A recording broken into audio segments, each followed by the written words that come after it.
Оваа година повторно го очекуваме најголемиот хуманитарен моден спектакл, така наречената Мет Гала, на која ќе бидат домаќини најголемите звезди од светот на познатите личности. Темата е веќе откриена, а сега и дрес кодот. Да подсетиме дека темата на овогодинешната Мет Гала се вика Costume Art и се фокусира на човечкото тело како неразделен аспект на уметничкото дело.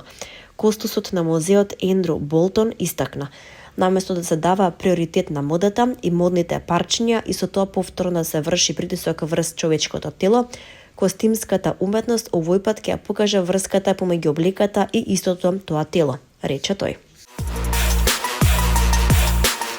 Едита Арадинович блеска во бременоста, иако сред бременост раскина со таткото на своето дете кој има скандалозно минато. Таа првпат проговори за тоа и откри во какви односи се сега и после кој нејзин потек ненад најмногу и се налутил. Заедно со Милица Тодорович, која доби дете од оженет маж, тие постојано се во фокусот на вниманието.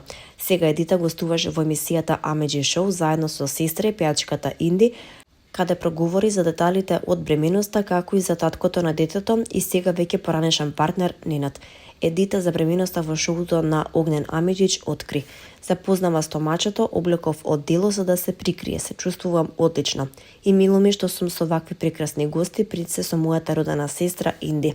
Влегов во 5-тиот месец, девојче, да, јас сум многу среќна и буквално немам што да кажам, имам само многу топлина и убавина, ова за мене е нешто ново. Мајка ми постојано ме велеше: ќе видиш каква е бременоста. Јас понекогаш сум нервозна и лутам, што се одразува на соработниците и бендот, но жал ми е.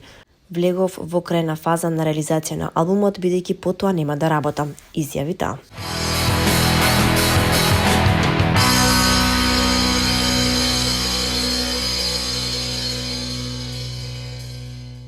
На 25 февруари 1953 година во Скопје е роден еден од најстакнатите македонски музички новинари, културни критичари и публицисти Љубомир Грбевски Џери.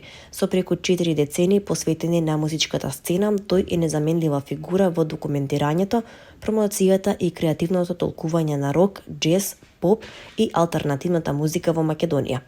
Грбевски е најпознат како новинар и уредник во списанието Екран, каде што низ години објавувал реви, рецензии, интервјуа и репортажи за домашната и светската музичка сцена, особено за рок, џез и алтернативни жанрови.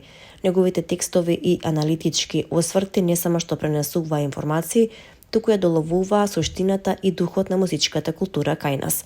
Како музички критичар, Грбевски влијаеше на развојот на локалната сцена не само преку своите написи, туку и како селектор и уметнички директор на Рокфест, фестивал што со децении беше еден од најважните настани за промоција на рок културата во Македонија.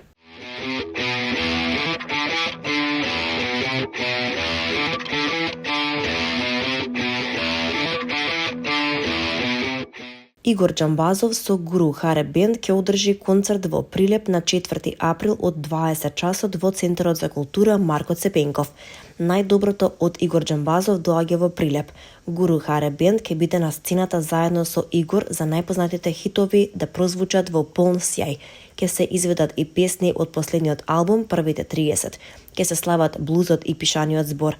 Најдоброто од Игор Џамбазов е во рамките на СОС фестивалот, кој во 2026 година ќе се одржи во повеќе градови низ Македонија и е поддржан од Министерството за култура, вели организаторот Fresh Union.